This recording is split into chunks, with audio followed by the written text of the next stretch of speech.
Okay, let's maybe first address maximalism because it came first, and it's been here now for for several months, especially this year, but even like we've seen it since 2020, like popping up. I personally believe that I'm a maximalist. Like, and it's not hard to convince you. Like, I currently probably wear over 10 pieces of jewelry on myself. I have bold makeup. Like, I have a lot of stuff. I own a lot of stuff. I always liked furniture with character. Like, okay, colors are not necessarily my thing, but I like furniture with character. Like, I will not drink from just any glass. I will drink from a glass that has something on it. This one has texture.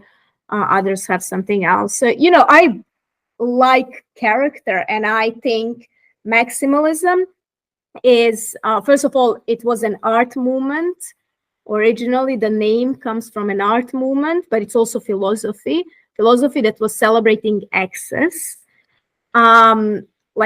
celebration of access, usually in material sense.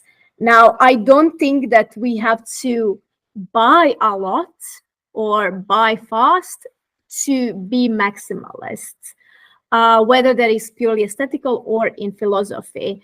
I would actually say that a lot of cultures were celebrating maximalism, especially a lot of cultures outside pure West were celebrating maximalism. Just look at the folkswear. A lot of folkswear has a lot of colors, a lot of patterns, jewelry on themselves. And yes, those are usually worn, those with a lot of colors, etc., were usually worn in special occasions. But those special occasions were reserved for celebration of a lot of colors and patterns. I have here a little doll that is like, it's a traditional doll dressed in traditional Ukrainian folkswear.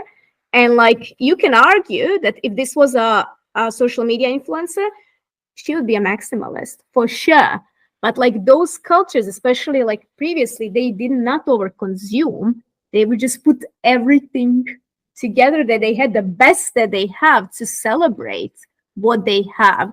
And like, I personally, like, probably 90% of my furniture and of my decor is secondhand, or I had it before I moved to Belgium, which was 10 years ago.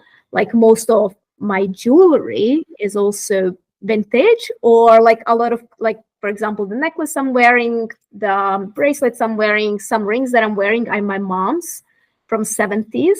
And I love wearing them, and I wear them almost every day. And I just like piling it all. I'm not necessarily consuming in a fast fashion sense, but I still own a lot of things. For me, those are collections. But also, as you pointed out, maximalism in pure aesthetic sense is sort of